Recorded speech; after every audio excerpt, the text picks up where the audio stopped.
الدنيا عبارة عن خيارات، خيارات بترسم فيها حياتك وطريقك اللي حتمشي فيها.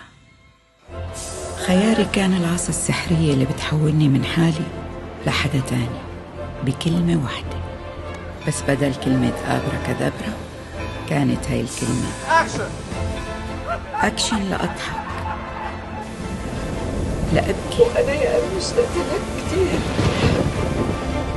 ولصير باسم تاني ولحدا تاني.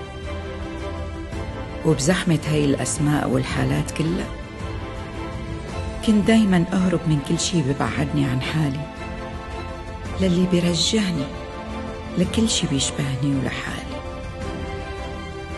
وكانت بن حسيب الخيار اللي بيشبهك.